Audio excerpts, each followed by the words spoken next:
मिला, ठाकुर जी की बहुत बड़ी कृपा है। आइए उद्धव कृष्ण संवाद के मधुर प्रसंग में हम लोग प्रवेश करते हैं। भगवान उद्धव के प्रश्नों का उत्तर देते हुए भिक्षुक गीत सुनाते हैं। कल हम लोग सुन रहे थे, और भिक्षुक गीत में एक श्लोक में जो भिक्षुक कहते हैं क्या, नायम जनों में सुख दुख हेतु न देवतात्मा ग्रह कर्म काला मनः परम कारण मामनन्ते संसार चक्रे परिवर्तयेद्यत्। कितनी सुंदर बात है। व्यक्ति को जब आत्मबोध होता है ना, तो आत्मबोध में संसार जो है वो स्पष्ट होने लग जाता है। जब तक संसार स्पष्ट नहीं है तब तक आप ये समझ लीजिए कि आप संसारी ही हैं। जैसे स्पष्टीकरण होने लगता है संसार का स्पष्टीकरण दो तरीके से होता है। भगवान कहते हैं उद्धव से, कैसे?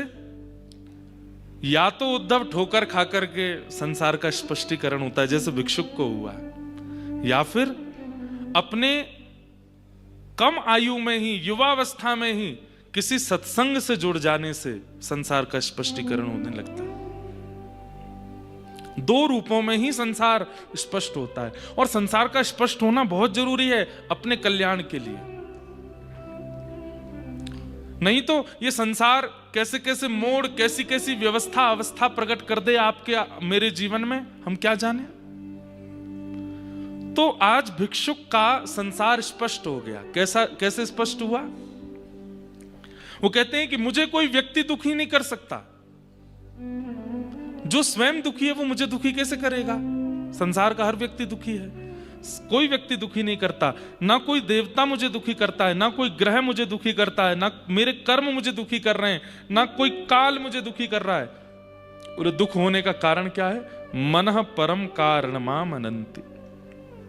मन वास्तव में सर्वम आत्मवशः सुखम सर्वम परवशः दुखम। दुख और सुख ये हम निश्चित करते हैं, किसी व्यक्ति के करने से नहीं होता। सोचिए, आपको कोई डांट दे तो आपको बुरा लगता है, लेकिन जिससे आप बहुत प्रेम करते हो, जिससे आपका बहुत प्रेम है, प्रीति है, डांट क्या मार तक आ जाए तो भी आपको बुरा नहीं है। तुम चाहे जैसे रखो, हमको तुमसे प्रेम है, तुम्हारी किसी भी क्रिया से हमको बुरा नहीं लगेगा। कई बार हम लोग किसी के घर जाते हैं और सामने वाला हमसे पानी की भी ना पूछे तो हम मुंह फुला के बैठ जाते हैं। बताओ, हमसे पानी भी नहीं पूछा, लेकिन कोई अत्यंत प्रेमी, अत्यंत जिसके प्रति हमारा सुहृद है, अत्यंत भाव है, अत्यंत समर्पित है, वो व्यक्ति अगर हमसे पानी की ना पूछे तो हमको बुरा नहीं लगता। वही एक क्रिया किसी अन्य के यहां हो जाए तो बुरा लगता है, और जिससे आपका बहुत स्नेह उसके यहां हो जाए तो बुरा नहीं लगता। क्यों? हमारे मन ने निश्चित कर लिया है, इसकी इस क्रिया से मुझे बुरा लगेगा, इसकी इस क्रिया से मुझे अच्छा लगेगा। वही बात यहां भिक्षुक कह रहे हैं कि सुख दुख है ही नहीं, मन ने विचार कर लिया वही सुख है, मन ने विचार कर लिया वही दुख है। और हम दोष मन को नहीं दे सकते, इसलिए सबको देते रहते हैं। इसके कारण दुखी है, इसके कारण दुखी है, इसने दुख दे रखा है, मेरा तो समय खराब चल रहा है, देवता दुखी कर रहे हैं, मेरे तो ग्रह काल दुखी कर रहे हैं, मेरी तो पत्नी दुखी कर रही है। लेकिन यहां पर भिक्षुक कह रहे हैं, और भिक्षुक नहीं, भगवान कृष्ण सुना रहे हैं उद्धव को, मनः परम कारणमामनन्ति। मन ही कारण है। उद्धव, सत्संग क्या करता है? बोले मन को समत्व बना देता है, सम कर देता है। फिर ना किसी की क्रिया से बुरा लगता है और ना किसी की क्रिया से बहुत अच्छा लगता है। ना सम्मान मिलने से कोई फूलता है और ना अपमान होने से कोई दुखी होता है। इस मन का निर्माण सत्संग कर देता है, और जब इस मन का निर्माण सत्संग कर देता है, फिर संसार में रहने में सुख मिलता है। फिर संसार ही वैकुंठ बन जाता है, संसार में हर व्यक्ति ही भगवान बन जाता है। और फिर वो व्यक्ति अपना आत्म कल्याण निश्चित रूप से कर लेता है। इसलिए सत्संग के द्वारा मन का निर्माण करो। उद्धव सुन रहा है और सुनते सुनते श्री उद्धव जी महाराज एक प्रश्न करते हैं, प्रभु मैंने कहा ना ये कृष्ण अर्जुन संवाद नहीं है, ये कृष्ण उद्धव संवाद है।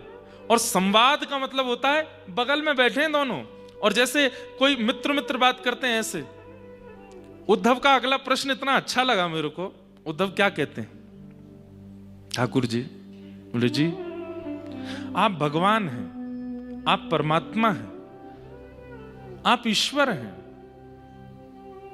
मानव का कल्याण हो चाहे ना हो, इससे आपको इतनी चिंता क्यों रहती है? मुझे यह बताइए। क्या पूछ रहे हैं उद्धव?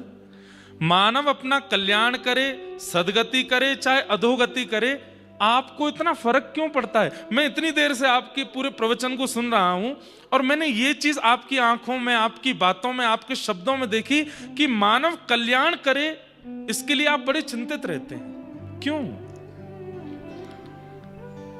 खरबों अरबों लोग हैं संसार में, और उसके बाद भी पशु भी हैं, पक्षी भी हैं, मछलियां भी हैं, सब हैं, सब आपसे ही प्रकट हुए, पर मानवों की इतनी चिंता आपको क्यों रहती है? और ये मानव जो कि इतना दुष्ट है, सारे गलत काम करता है, जिनके आप मना करते हो वो सब करता है, फिर भी आपको इसकी इतनी चिंता क्यों होती है? कितना अच्छा प्रश्न है ना। आपको मानव कल्याण से क्या मिलेगा? आप तो फिर भी परमात्मा हो, और मानव कल्याण नहीं होगा तो भी परमात्मा हो। आपको कुछ मिलना तो है नहीं, तो फिर आपको इतनी चिंता क्यों? होने दीजिए ना अधोगति इंसान की। ठाकुर जी बोले नहीं उद्धव। श्री भगवान वाच, भगवान कह रहे हैं क्या कि मन लक्षणमिमं कायं लब्ध्वा मद्धर्म आस्थितः आनंदम परमात्मानम् आत्मस्थम समुपैति मां। ठाकुर जी कह रहे हैं उद्धव,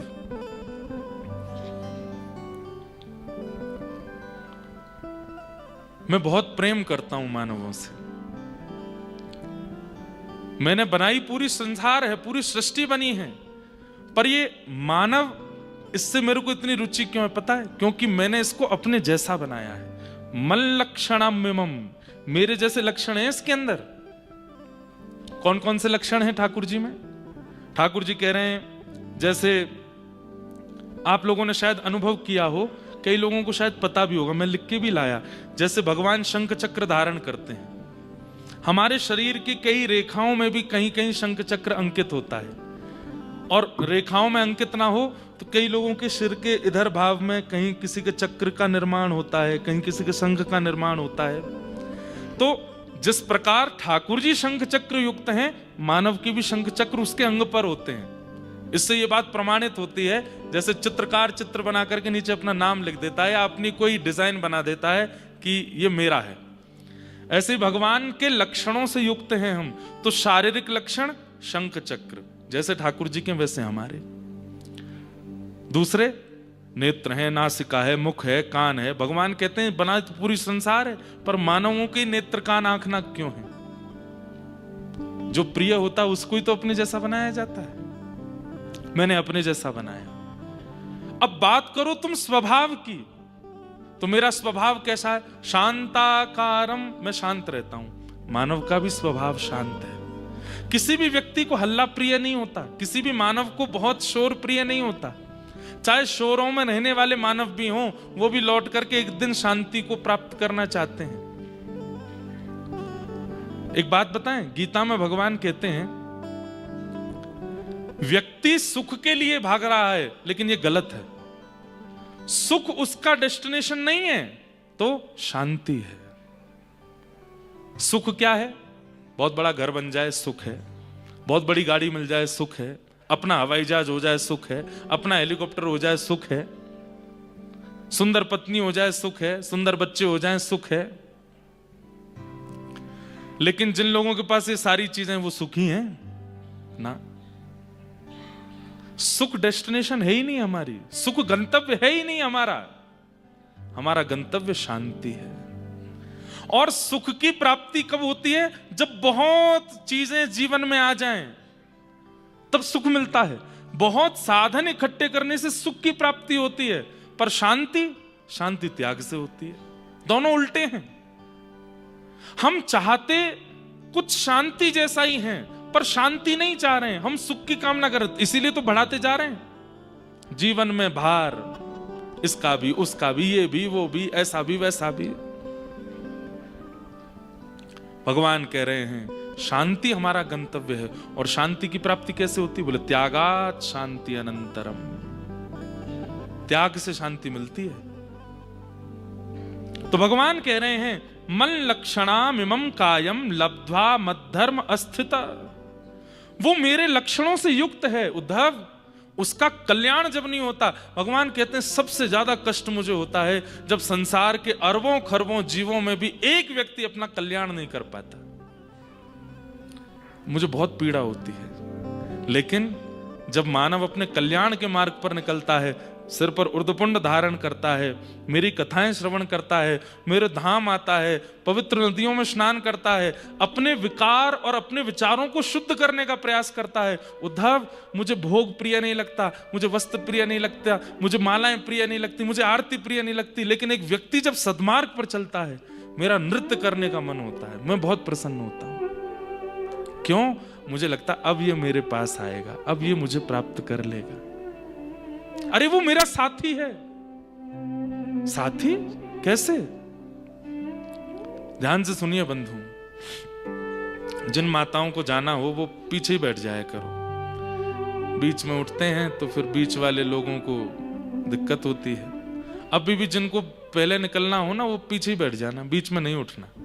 क्योंकि हम पूरी दशा देख लेते हैं, उद्धव कृष्ण बैठे हैं और बीच में एक माता जी सौल उड़ाती हुई निकलती हैं, तो फिर लगती है कि ऐसे सौल डाली ठाकुर जी के मुंह पे पड़ी। ठाकुर जी इतना सुंदर संवाद सुना रहे हैं, सुन के जाओ। संवाद क्या सुने, यहाँ पे साक्षात बैठे हैं उद्धव और कृष्ण, उनको देख लेंगे, उससे कुछ नहीं होगा। उद्धव कृष्ण को देखो बाद में, पहले उनकी बातें तो सुनो। इतना अच्छा। ठाकुर जी कहते हैं उद्धव, जीवात्मा और परमात्मा, ध्यान से सुनिएगा, जीवात्मा और परमात्मा ये दोनों एक ही घोंसले के दो पक्षी हैं। एक ही घोंसले के दो पक्षी हैं। कौन? जीवात्मा और परमात्मा। क्या होता है एक दिन? बोले जीवात्मा रूपी जो पक्षी है अपने घोंसले से एक दिन नीचे देखता है, और नीचे जब सृष्टि को देखता है तब वो परमात्मा से कहता है, अरे सुनो सुनो सुनो मित्र, मैंने कुछ अच्छा देखा। बोले क्या देखा? देखो कितने अच्छे पहाड़ हैं, कितनी अच्छी नदियां हैं, कितने अच्छे शहर हैं, कितने अच्छे बगीचे हैं, कितने अच्छे मैदान हैं। और फिर वो प्रकृति को दिखाते दिखाते जब प्रकृति का नाश करने वाले मानव की ओर जाता है, देखो ना ये कितना अच्छा आदमी है, इसके संबंध पत्नी से कितना प्रेम करता है, बच्चों से कितना प्रीति करता है, बुआ फूफा, ये सारे संबंध देखने के बाद में वो जीवात्मा रूपी पक्षी जो है मचलने लगता है। परमात्मा रूपी पक्षी उसके सिर पे हाथ धरता है, बोले दूर से ही अच्छा लग रहा है, भीतर से अच्छा नहीं है ये सब। जीवात्मा कहता है नहीं नहीं नहीं, ये तो बहुत अच्छा है, सुनो मैं जाऊं। परमात्मा रूपी पक्षी कहता है नहीं, यहां जाओगे तो इन्हीं के जैसे हो जाओगे और फिर तुम मुझे भूल जाओगे, मुझसे दूर हो जाओगे। तब जीवात्मा कहता है तुमसे दूर कैसे चला जाऊंगा मैं, और तुम्हें कैसे भूल जाऊंगा, तुम तो मेरे साथी हो। मैं जाऊंगा थोड़ी देर घूम के फिर आ जाऊंगा। परमात्मा फिर कहते हैं नहीं, वहां मत जाओ, ये संसार दूर से देखने में सुंदर है, पकड़ लेगा तुमको, लौट के नहीं आ पाओगे मेरे पास। मैं आ जाऊंगा, मुझे मार्ग पता है, और तुम मेरे अति प्रिय हो, तुम्हें मैं कभी नहीं भूल सकता। बार बार परमात्मा के मना करने पर भी उद्धव वो जीवात्मा जिद करता है। तो परमात्मा तो जानता है कि ये वापस लौट के नहीं आएगा। जाते जाते कह देता है बीच बीच में थोड़ा संदेशा भेजते रहना मेरे पास, मुझे तुम मत भूल जाओ। परमात्मा बोले मेरी चिंता मत कर, मैं तुझे नहीं भूलूंगा, अपनी चिंता कर। वो चला जाता है। जब वो जाता है और जैसे ही संसार में जन्म लेता है, माता पिता भाई बंधु भूआ फूफा पत्नी मित्र सखा बच्चे सबके बीच में ऐसा रम जाता है, फिर परमात्मा को उसकी याद आती है। बोले पूछूं तो सही कब आएगा? तब किसी आचार्य को, किसी कथावक्ता को, किसी संत को अपने संदेश वाहक बना करके ठाकुर जी भेजते हैं। बोले उसको बताना कि वो मेरे से बिछड़ के आया है संसार में। जब कथावक्ता बताते हैं, व्यक्ति सुनता है, दक्षिणा लेने के लिए कुछ भी बोलते हैं। हमारा कोई संबंध नहीं परमात्मा से, हम तो दूर के हैं। हमारे तो ये हैं, ये बैठे हैं बगल में, ये है बगल में लिपस्टिक लगा के बैठी है जो, ये हैं बच्चे जो टोपा पहन के बैठे हैं आगे, वो थोड़ा ही है हमारा, वो तो बहुत दूर है हमसे। बीच में कई संदेश ठाकुर जी आचार्यों के रूप में भेजते हैं, लेकिन फिर भी जीवात्मा चेतता नहीं। ठाकुर जी कहते हैं, उद्धव उस समय मुझे इतनी पीड़ा होती है कि मेरी कथाएं सुनने के बाद भी, मेरे धाम में आने के बाद भी, मैं मेरे संदेश वाहक आचार्यों से सुनने के बाद भी वो दोबारा संसार में ही रहता है, मेरे पत्रों को और मेरे संदेशों को अनदेखा कर देता है। तब मुझे बहुत पीड़ा होती है। और फिर जब उसकी अधोगति होती है, तब अधोगति के बाद मैं अपनी दृष्टि हटा लेता हूं, और दृष्टि हटाने के बाद फिर मेरी जितनी योगनियां हैं, मेरी जितनी शक्तियां हैं और मेरे नीचे जितना देवता मंडल है, ये सब उसके कर्मानुसार उसको फिर दुख देते हैं। फिर वो 84 लाख योनियों में भटकता है, कहां कहां क्या क्या करता है। इसलिए उद्धव मुझे चिंता है, क्योंकि ये जीवात्मा मेरा है, उसका कल्याण हो। 1000 लोग कथा सुनने आते हैं, 1000 कथा मतलब ठाकुर जी का संदेश, ठाकुर जी का मैसेज, और जब उसको सुन के व्यक्ति वापस जाकर के अपने उन्हीं कार्यों में लग जाता है, तो ठाकुर जी कहते हैं अब भी नहीं चेता। इतना समझाया, इतना बताया, लेकिन फिर से वापस वहीं चला गया। इसलिए उद्धव, तुम जो ये कह रहे हो कि मैं परमात्मा हूं, मैं ईश्वर हूं, जीवात्मा अपना कल्याण करे ना करे, मुझे इससे क्या चिंता? मुझे चिंता है, क्योंकि वो मेरा अंश है। जिस प्रकार एक पुत्र पिता को पुत्र की चिंता होती है, जिस प्रकार एक मां को अपने पुत्र की, मुझे भी चिंता होती है प्रत्येक जीवात्मा की, कि वो अपना कल्याण करे। वो कैसे भी करे, उसका कल्याण क्या है? मुझे प्राप्त कर ले बस। और वो मुझे प्राप्त नहीं कर पाता तो उससे मुझे बहुत पीड़ा होती है। बंधुओं, ठाकुर जी के लक्षणों से युक्त हैं हम। संसार विकार युक्त है। ये संसार क्या करता है? उन लक्षणों को नष्ट करने का प्रयास करता है जो ठाकुर जी से मिले हैं हमें। सबसे बड़ा लक्षण हमारे अंदर क्या है? प्रेम। ठाकुर जी के अंदर भी वही लक्षण है प्रेम का, और हमारे अंदर भी वही लक्षण है प्रेम का, लेकिन उस प्रेम लक्षण से हम बिल्कुल परे हो जाते हैं।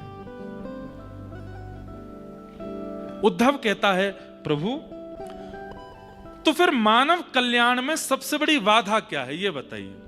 अब तो मैंने ये पूछ लिया कि आपको चिंता क्यों होती है कि मानव अपना कल्याण करे, आपको उससे सुख मिलता है क्योंकि वो आपका है, लेकिन मानव के कल्याण में सबसे बड़ी बाधा क्या है? मुझे पता है काम बाधा है, क्रोध बाधा है, दोष, ये सारे दोष बाधा बनते हैं, पर मैं आपसे पूछना चाहता हूं, इस संसार में मानव कल्याण में सबसे बड़ी बाधा क्या है, जिससे वो अपने कल्याण से वंचित हो जाता है? तब भगवान कहते हैं, संगम न कुर्यात् सताम शिष्णोदर कृपाम क्वचित।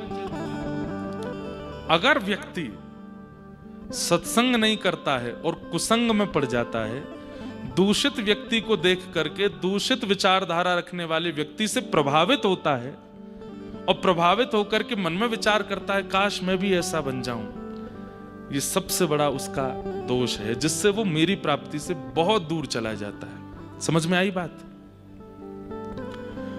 कुसंग और कुनीति से रहने वाले लोगों के प्रति आकर्षण बढ़ना हमारा। आजकल क्या होता है?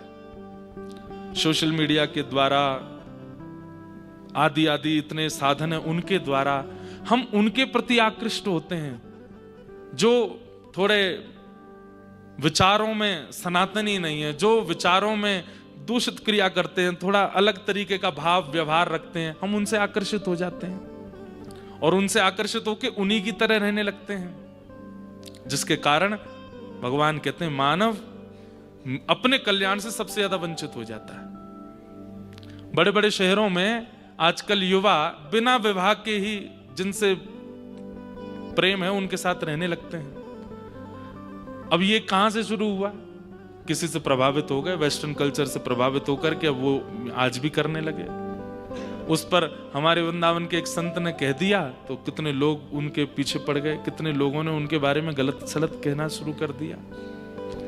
यही है, ठाकुर जी कहते हैं सबसे बड़ा अपने कल्याण में जो वादा है वो ये कि कुसंग और कुनीति से रहने वाले लोगों से व्यक्ति प्रभावित होते हैं और सत्संग और सुनीति बताने वाले लोगों का विरोध करने लगते हैं। उद्धव, सबसे बड़ा आत्म कल्याण में यह वादा है। आप किससे प्रभावित होते हैं, किसको देख करके जीते हैं, किसको देख करके आप आनंदित होते हैं, यहां से निर्णय होता है कि आप कैसे हैं।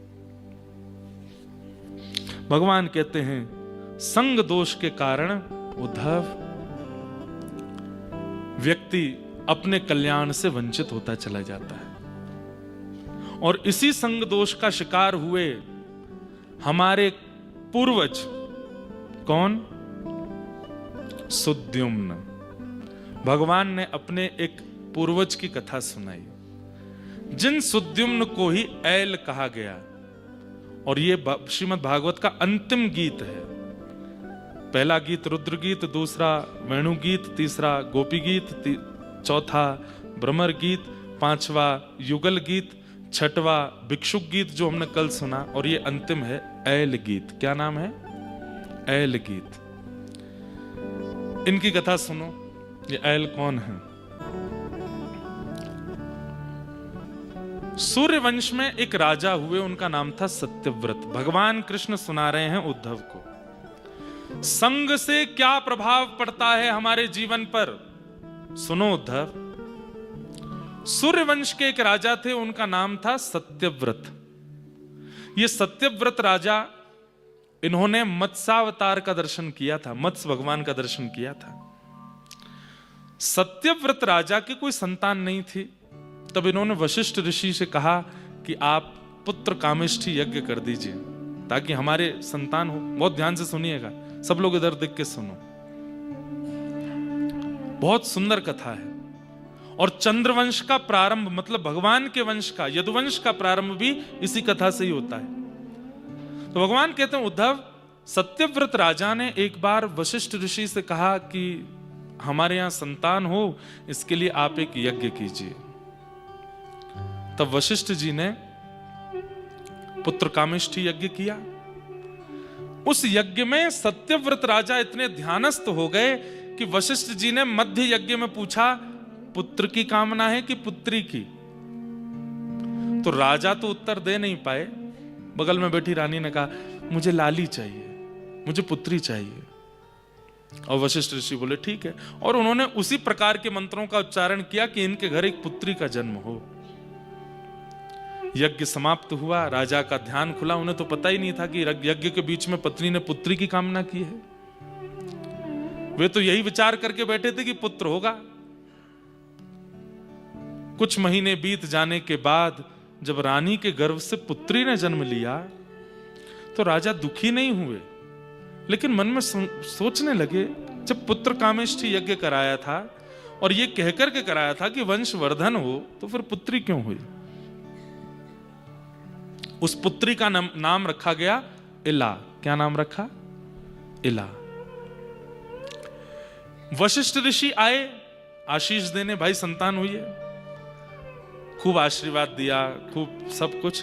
राजा ने बैठ करके बड़े संकोच में चरणों में प्रणाम करते हुए कहा, ऋषिवर आप अगर क्रोधित ना हो तो एक बात पूछूं? बोले पूछिए। हमारे यहाँ यज्ञ हुआ था और यज्ञ में मैंने पुत्र की कामना रखी थी, पुत्री क्यों हुई?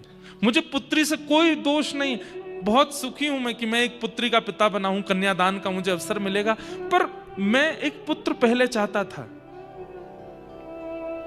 वशिष्ठ ऋषि बोले इसमें मेरा कोई दोष नहीं है। मैंने बीच यज्ञ में तुम्हारी पत्नी से पूछा था, विराजो भैया, विराज जाओ, बैठ जाओ।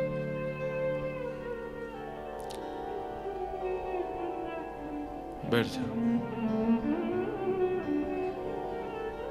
क्या बता रहा था मैं? कहां था? जल्दी बताओ। हैं? हाँ, बैठ जाओ, बैठ जाओ। कथा में बीच में ऐसे वो नहीं करते, बैठ जाओ। तो वशिष्ठ ऋषि बोले, एक तो सूर्यवंश चंद्रवंश की कथा में इतने नाम हैं, वैसे भूल जाते हैं कहां चल रही थी। तो वशिष्ठ ऋषि बोले मेरा कोई दोष नहीं है। तुम्हारी पत्नी से मैंने पूछा था, तुम ध्यान में बैठे थे कि पुत्र की कामना है कि पुत्री की? उन्होंने कहा था पुत्री की। नहीं नहीं महाराज, मेरा ऐसा कोई विचार नहीं। नहीं, तुम हमारे यज्ञ पर और हम पर तुम प्रश्न चिन्ह उठा रहे हो। राजा बोले नहीं, मेरी ऐसी कोई भावना नहीं। नहीं नहीं, तुम तो ये कह रहे हो। अब सुनो, मंत्र विज्ञान क्या होता है और एक ऋषि की शक्ति क्या, मैं दिखाता हूं। लाओ अपनी पुत्री को। पुत्री लेकर के आए। बोले एक क्षण के लिए सब लोग आंख बंद करो। सबने आंख बंद की। वशिष्ठ ऋषि ने मंत्र का उच्चारण किया। बोले आंख खोल करके देखो। और जैसे ही देखा तो वो पुत्री पुत्र बन गया। मंत्र शक्ति से उसको पुत्र बना दिया और उसका अब नाम सुद्युम्न रखा गया। वशिष्ठ ऋषि बोले अब तो पुत्र हो गया, आप चिंता नहीं करना। सत्यव्रत रोने लगे। बोले मुझे क्षमा कर दीजिए, मुझे ऐसी याचना नहीं करनी। बोले नहीं, अब तुम रहो, प्रसन्न रहो। लेकिन भैया प्रकृति के साथ में चाहे मंत्रों से ही चाहिए, चाहे तंत्रों से ही चाहिए, खिलवाड़ नहीं करना चाहिए। प्रकृति जो दे दे उसको वैसे स्वीकार करो, क्योंकि आपको क्या पता है कि आपके कौन से कर्म का फल आपको मिल रहा है। मैं ये बात लोगों से कहा करता हूं कि भाई जीवन में कष्ट आवे, सिंपल भगवान का नाम उच्चारण करो, भगवान से प्रार्थना करो, हे नाथ आपको जो उचित लगता हो हमारे जीवन के लिए वो करिए। बहुत ज्यादा हाथ पांव मत मारा कीजिए। कभी वहां चले गए, वहां झाड़ फूंक करवाया है, फिर इन पे ये करवा दिया, वहां जाकर के ये करा दिया, उधर नारियल बांध दिया है, इधर से ये भी कर दिया, वहां पे और भी कुछ करा दिया। ऐसी जगहों को ढूंढते रहना जहां से अपने जीवन में आने वाले कष्टों से निवृत्त हो जाते हो, नहीं करना चाहिए। उससे क्या होता है पता है? जो वेग आया था, पानी में वेग आया और वेग के साथ में कुछ मिट्टी आई, अब आपने उसको रोक दिया तो क्या होता है? जैसे ही रोका तो पीछे का जो वेग आ रहा है पानी का, वो भी मटमैला होता चला जाएगा। थोड़ी देर के लिए मिट्टी रुक तो गई, परंतु जब वेग का बांध खुलेगा तब क्या होगा? तबाही मचाएगा। आज मेरे जीवन में कोई कष्ट आना है, मान लो मुझे यहां से उतरते हुए गिरना है, मान लो, गिरूंगा तो नहीं, मान लो गिरना है, और मैंने ऐसी योजना बनाई, नहीं नहीं लिफ्ट लगाओ, ऐसे स्लाइडिंग लगाओ कि फिसल के जाऊं। अब मेरा गिरना रह गया। अब वो गिरना क्या होगा कि वो जो बचा है ना, जो अभी बस तनिक होना था, अब वो रुक के अगली बार जब आएगा तो और विशाल बन के आएगा, और आगे जब वो आएगा तब आप उसको सह नहीं पाओगे। इसलिए प्रकृति जो दे, चाहे वो कष्ट ही क्यों ना हो, उसको उस समय स्वीकार करना चाहिए। ज्यादा हाथ पैर नहीं बांधने चाहिए, ठाकुर जी से सीधी सरल प्रार्थना करनी चाहिए और अपने कर्मों के प्रति, कर्तव्यों के प्रति निष्ठा रख के करते रहना चाहिए। कुछ ना कुछ बस वो कर्म करके उससे निवृत्त होइए। इस प्रकार के मेरे से बोलना नहीं आ रहा है, इस प्रकार की क्रियाएं करके मत निकलने का प्रयास कीजिए, क्योंकि उतनी देर के लिए तो वो कष्ट रुक जाएगा, लेकिन जब वो दोबारा आएगा, आएगा जरूर, और जब वो दोबारा आएगा तब सह नहीं पाओगे। वही हुआ। सत्यव्रत राजा ने अपनी पुत्री को पुत्र बनवा दिया। प्रकृति ने पुत्र दिया है, अब तुम उसको पुत्र बनवाओगे, तो नाम पड़ गया उसका सुद्युम्न।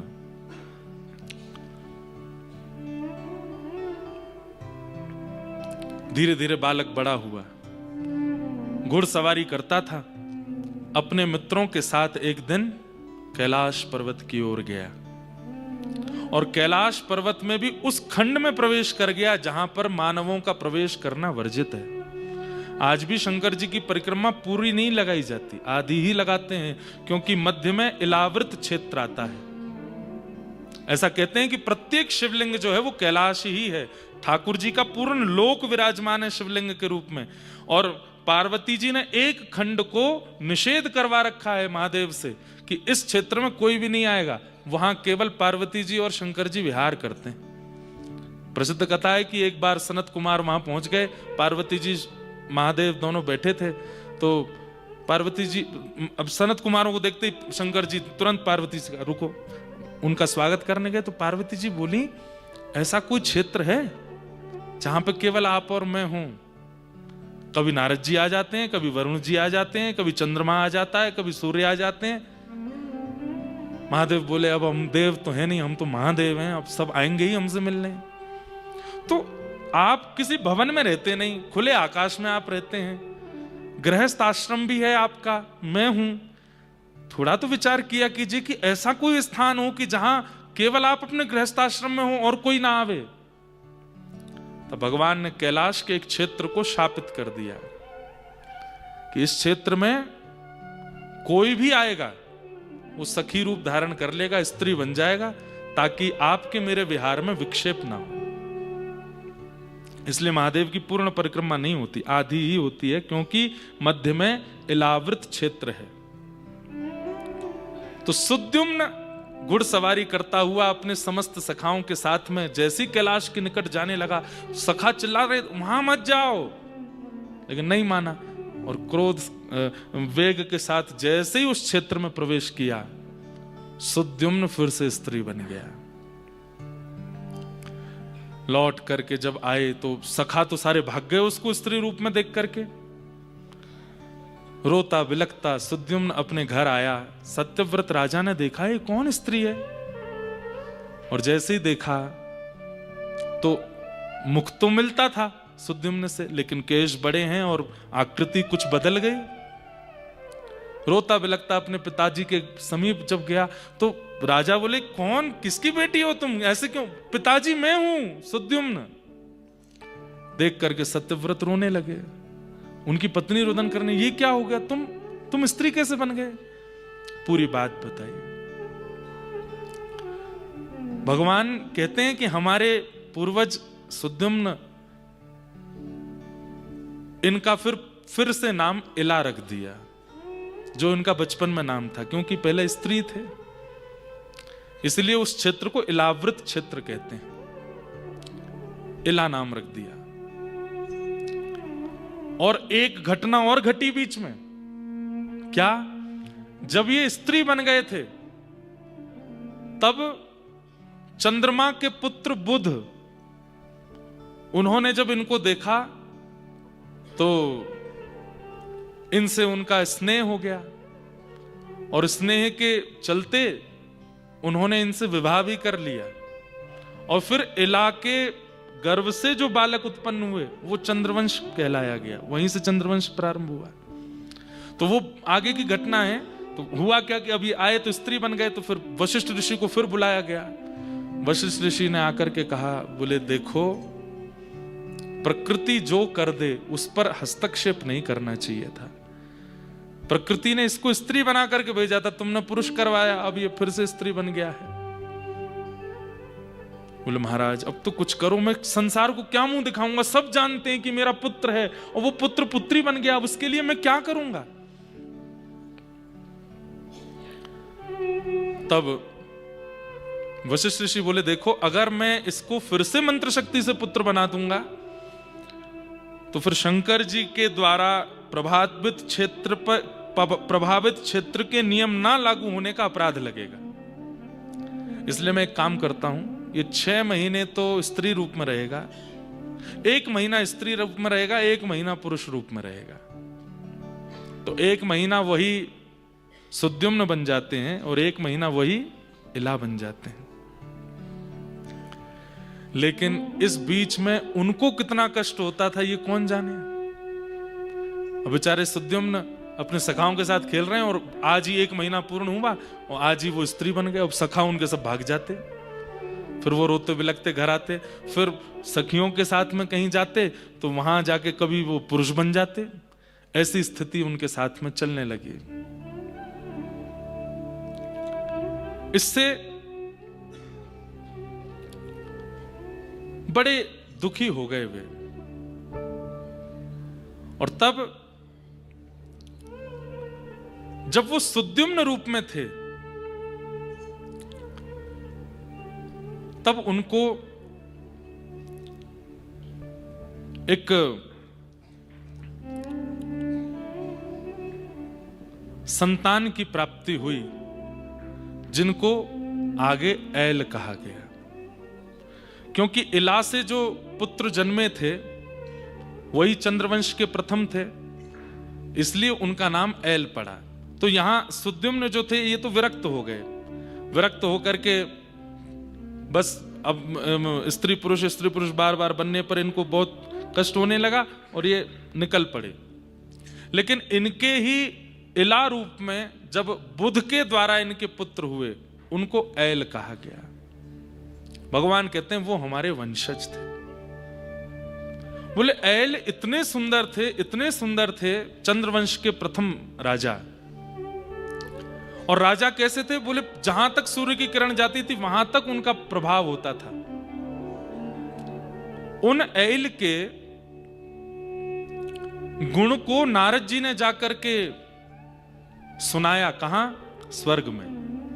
बोले भाई आंखें इतनी सुंदर हैं, नासिका इतनी सुंदर है, होठ इतने सुंदर हैं, केश इतने सुंदर हैं, सब कुछ इतना सुंदर है।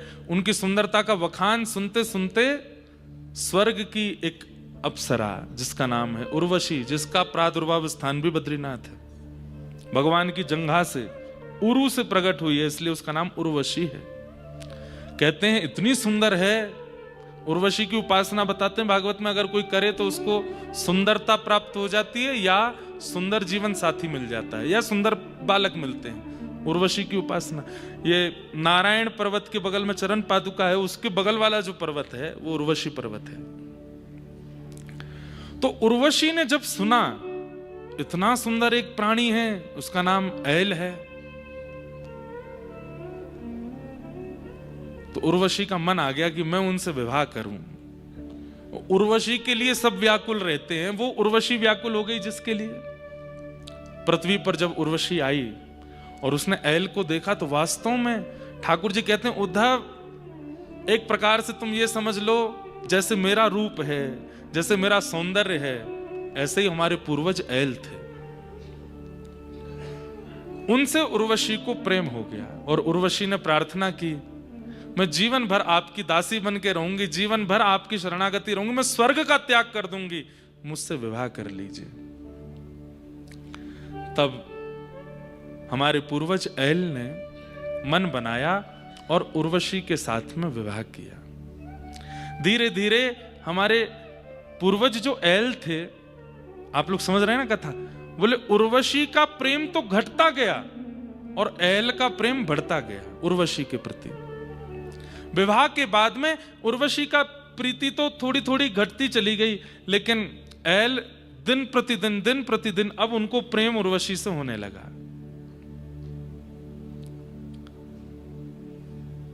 उर्वशी एक अप्सरा है उद्धव, उनको कोई एक व्यक्ति प्रिय नहीं होता।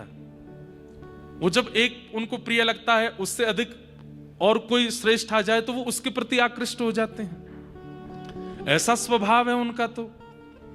और उनसे अब प्रीति करने लगे हैं हमारे पूर्वज ऐल।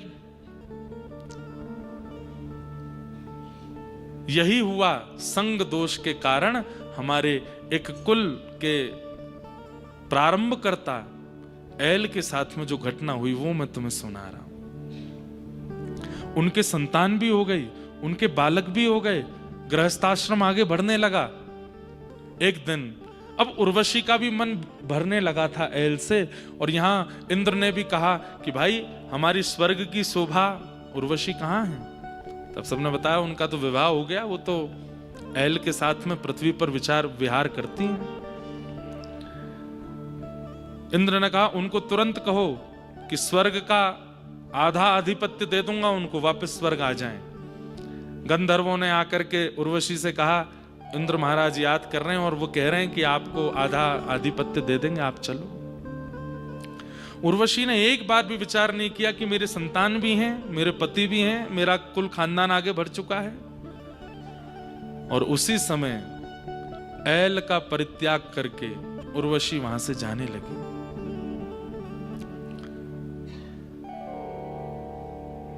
ऐल को जब ये बात पता चली कि अब ये मेरा त्याग करके जा रही हैं, तब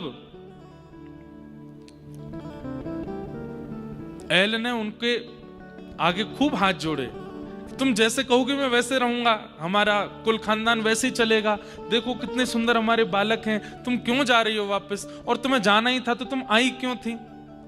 मैंने तो नहीं कहा था कि मुझसे विवाह करो, तुमने आकर के प्रस्ताव दिया, और आज जब सब कुछ बढ़िया चल रहा है तो तुम जा रही हो। लेकिन उर्वशी ने एक बार भी उनकी ओर नहीं देखा और बस एक ही रट लगाई कि मैं तो स्वर्ग जाऊंगी, मैं स्वर्ग की हूं, मैं धरती की नहीं हूं, मुझे वहीं रहना है। कहते हैं प्रार्थना करते करते रुदन करने लगे, और रुदन करते करते अंतिम स्थिति में आकर के जब चरण पकड़ लिए कि मत जाओ मुझे छोड़ करके, तब कहते हैं उर्वशी ने अपना पैर हटा लिया झटका देके, और ऐल महाराज को छोड़ करके वो चली गई। तब ऐल कहने लगे, अहो में मोह विस्तार काम कश्मल चेतस, दिव्याग्रहीत कंठस्य नायुः खंडाय में स्मृता। तब ऐल महाराज को अपने ऊपर ग्लानि हुई। जब उर्वशी ने उनको झटक दिया और बिना पीछे मुड़े देखे चलती चली गई, तब ऐल महाराज अपने मन में विचार करने लगे, अरे मेरे मन, तू कितना काम आसक्त हो गया एक जीव के प्रति कि तू उसके सामने हाथ जोड़ रहा है, चरण पकड़ रहा है, रुदन कर रहा है, हर प्रकार की भावना प्रस्तुत कर रहा है, और वो तुझे दुत्कार करके झटकार करके जा रहा है। इतनी प्रीति, इतना प्रेम, इतना ममत्व और इतनी आसक्ति अगर जीवन बनाने वाले से की होती तो आज वे प्राप्त हो गए होते। आज अपना संपूर्ण जीवन, अपना संपूर्ण सौंदर्य, अपना संपूर्ण ऐश्वर्य नौछावर किया मैंने इसके ऊपर, और ये आज मुझे ऐसे दुत्कार करके जा रही है। यहां पर स्पष्ट शब्द लिखा है, योन्वगच्छं स्त्रियं यान्ति खरवत्पाद ताड़ितः, खरवत्पाद ताड़ितः, अपने पैर से ताड़ना करते हुए उर्वशी चली गई। ऐल महाराज कहते हैं बहुत अच्छा हुआ। बोले संसार का विषय दो चीजों से निकलेगा चित्त से। कब? बोले या तो सत्संगी व्यक्ति अपने सत्संग के द्वारा उस विषय को दूर कर दे, या फिर वो विषय ही आपको दुत्कार दे, फटकार दे या त्याग दे, तो ही आपका त्याग हो सकता है। अब तो ऐल महाराज प्रार्थना करने लगे, धन्य भाग्य है, धन्य भाग्य है, धन्यवाद है हे उर्वशी जो तुमने मेरा त्याग किया, मुझे संसार की सत्यता का अनुभव तो हुआ। खरवत पाड़ ताड़ित। गोस्वामी तुलसीदास जी महाराज भी ऐसे ही तुलसीदास बने। वहां पर इतना दुत्कारा तो नहीं गया, कथा तो सबको पता ही है कि गोस्वामी जी पीछे पीछे पहुंच गए थे, अपनी ससुराल में जाकर के पत्नी से ही कहने लगे तुम क्यों छोड़ के चली आई। उसने कह दिया इतना प्रेम राम से किया होता तो राम जी मिल गए होते। अस्थि चर्ममये देह यादृशी प्रीति वर्तते, तदृशी यदि रामस्या भव भीम तमाम तरे। अस्थि, चर्म, त्वचा, मांस से बने हुए शरीर से तुमने इतना प्रेम किया, रत्नावती कहती है, इतनी प्रीति यदि आनंद कंद राम से की होती तो आज मिल गए होते आपको। खरवत पाड़ ताड़िता, मतलब एक प्रकार से उन्होंने भी ताड़ा। और उसी दिन गोस्वामी तुलसीदास जी प्रकट हो गए, पूरे विश्व को मार्ग दिखाने वाले गोस्वामी जी का प्रादुर्भाव वो भी यहीं से हुआ। कालिदास नाम सुना है सबने, कविराज कालिदास। एक विद्वत्तमा नाम की एक विद्वान स्त्री थी, उसने पूरे भारत को चुनौती दी थी, अगर शास्त्रार्थ में कोई मुझे हरा देगा, जो हराएगा मैं उससे ब्याह करूंगी। और इतनी सुंदर थी वो कि उसको देखने के लिए लोग खड़े हो जाते थे मार्ग पर। लेकिन विद्वान इतनी थी कि कोई भी उसके पास जाता, धन दौलत आदि सब समर्पित करता, वो कहती ये सब नहीं, शास्त्रार्थ करो, अगर तुम हारे तो तुम बाहर चले जाना, अगर जीते तो मैं सदा के लिए तुम्हारी दासी, तुम्हारी पत्नी बन जाऊंगी, ब्याह कर लूंगी। लेकिन विद्वत्तमा इतनी विद्वान थी, उसने सबको हरा दिया। कश्मीर से लेकर कन्याकुमारी तक कोई विद्वान ऐसे बचे नहीं जिनको उसने हराया नहीं। विद्वानों को उससे हल्की चिढ़ होने लगी और सब जगह हरा करके और हंसती हुई व्यंग में कहती हुई जाती। अच्छा, उसका एक नियम और था कि वो जिस नगर में जाके जिन विद्वानों को हराती, वहां के विद्वानों को कह देती, अब मैं अगली बार जब आऊंगी तो तुम सब मेरे सामने हाथ जोड़ करके खड़े रहोगे, मेरे चरणों की वंदना करोगे, पूजा करोगे। ऐसा ऐसा उसने नियम बना रखा था। बड़े बड़े विद्वानों को हरा दिया। विद्वानों ने सोचा अगर इसका ब्याह किसी महामूर्ख से हो जाए तो ही हमको शांति मिलेगी। अब तो इसका ब्याह किसी महामूर्ख से होना चाहिए। ढूंढो, मूर्ख नहीं, महामूर्ख, बिल्कुल बुद्धि से ऐसा हो कि बस कैसे भी कर। बोले ब्याह होगा कैसे? बोले वो होगा कैसे भगवान जाने, हम तो रोज आराधना करेंगे, इसका ब्याह ऐसे से ही हो। इतने ब्राह्मणों का हृदय दुखाया इसने। ब्राह्मण निकल पड़े ढूंढने के लिए कि कहां मिलेगा हमको ऐसा बेगला आदमी। तभी उन्होंने देखा कि एक पेड़ पर एक आदमी डाल काट रहा है और जिस डाल पर बैठा उसी को काट रहा है। बोले मिल गया, यही है विद्वत्तमा का पति। अगर विद्वत्तमा का इससे ब्याह नहीं हुआ तो हम लोगों का जीवन निरर्थक हो जाएगा। हमें जन्म लेके भगवान की प्राप्ति नहीं करनी, बस एक ही काम करना है, इसका ब्याह विद्वत्तमा से हो। उस आदमी को पकड़ करके ले गए और विद्वत्तमा को पत्र लिख करके भेजा कि एक बहुत बड़ा विद्वान मिला है, तुम तो बोलने वाले विद्वानों को हराती हो। इस विद्वान का नियम है, इसके इशारों को पहले समझ करके अगर तुमने हरा दिया तो ये बात करेगा, नहीं तो इशारों में ही बात करता है, बोलेगा नहीं। बहुत बड़ा विद्वान है, पहले इशारे करेगा, उस इशारे में अगर तुम जीत गई तो तुमसे बात करेगा। विद्वत्तमा बोली अच्छा इतना बड़ा विद्वान है? बोला हाँ। विद्वत्तमा आ गई, बड़ा पंडाल बनाया गया, एक मंच पे विद्वत्तमा बैठी, एक मंच पे उस व्यक्ति को खड़ा कर दिया। तो बोले प्रारंभ किया जाए शास्त्रार्थ। मौन शास्त्रार्थ, बोलना नहीं है, केवल इशारों से शास्त्रार्थ होगा। तो विद्वत्तमा ने पहला इशारा किया, सामने से जैसे उसने एक किया तो वो जो बैठा था मूर्ख, उसको सब ब्राह्मणों ने कहा, वो कह रही देख तेरे को उंगली दिखा रही है। बोले उंगली दिखा रही है? तुझको उंगली दिखा रही है? तो वो खड़ा हो गया, उसने तो अपनी दो उंगली नहीं, बोले एक नहीं दो तेरी आंख में डाल दूंगा। तो विद्वत्तमा बोली क्या अर्थ था इसका? तो एक ब्राह्मण बोले तुमने क्या कहा था? बोले मैंने कहा एको ब्रह्म द्वितीयो नास्ति।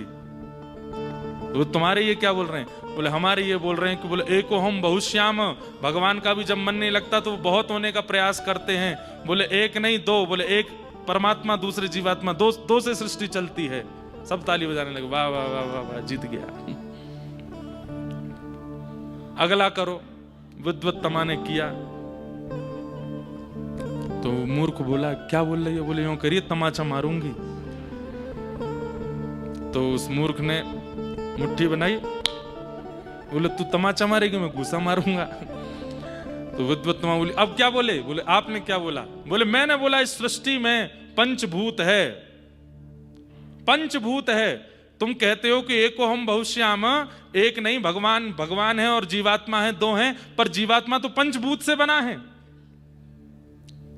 बोले ये क्या कह रहे हैं? बोले ये कह रहे हैं पांचों भूतों को जब एक करके एकाग्र कर दोगे तभी तो परमात्मा की प्राप्ति होगी। सब फिर से ताली बजाने लगे। विद्वत तमा को लगा कि मेरे 2 प्रश्नों को ही इन्होंने इतने बढ़िया उत्तर दे दिए, मुना हो ये विद्वान है। वाक वाणी से जो होगा वो तो मैं बाद में करती रहूंगी, विवाह कर लेती हूं। और विद्वत्तमा राजी हो गई और उस व्यक्ति के साथ उन्होंने विवाह कर लिया। विवाह करने के बाद एक दिन दोनों छत पर जा रहे थे तो विद्वत्तमा चढ़ रही थी ऊपर, उसका वस्त्र बहुत भारी था तो धीमे धीमे चढ़ रही थी। तो कहना तो था सर्प सर्प सर्प जल्दी चलो, पर अब ये तो मूर्ख ही थे तो वो सप सप सप सप बोले, हैं सप, ये क्या बोले?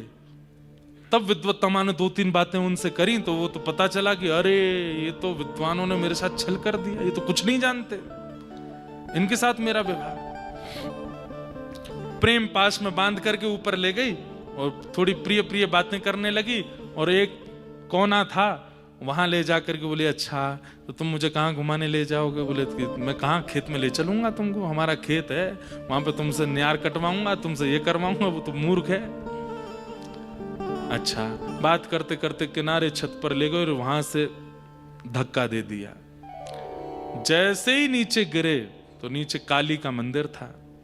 आकर के गिरे तो जीव का अग्रभाग थोड़ा सा दांत के आगे आया और वो कट गया, मुख से रक्त निकलने लगा। एक जीव को अपने सामने ऐसे पड़ा देख और रक्त रंजित देख मां काली स्वयं को रोक नहीं पाई। सहसोच्चाट देवी भद्रकाली प्रकट हो गई और प्रकट होकर के बोली, वरदान मांगो, क्या चाहिए? तो कहना तो चाहते थे कि विद्वत्तमा ने मुझको घेरा, विद्वत्तमा, लेकिन जीव कटी होने के कारण विद्वत्तमा स्पष्ट ना निकल करके विद्या दे मां प्रकट हुआ। काली ने हस्त फेर दिया और पूरे विश्व को कालिदास प्राप्त हो गए। वही कालिदास बने। कालिदास कैसे बने? खरवत पाद ताड़िता, जैसे ऐल बने। इसमें आप लोग अर्थ में ये मत लगा लीजिएगा कि जब पत्नी ताड़ना करे तो ही बनेंगे हम कुछ, ऐसा अर्थ नहीं है। यहां पर पत्नी या स्त्री से हमारा संकेत नहीं है, ठाकुर जी का भी संकेत नहीं है। ठाकुर जी संकेत कर रहे हैं विषय का। बोले जब विषय आपको, आप विषय के पीछे भाग रहे हो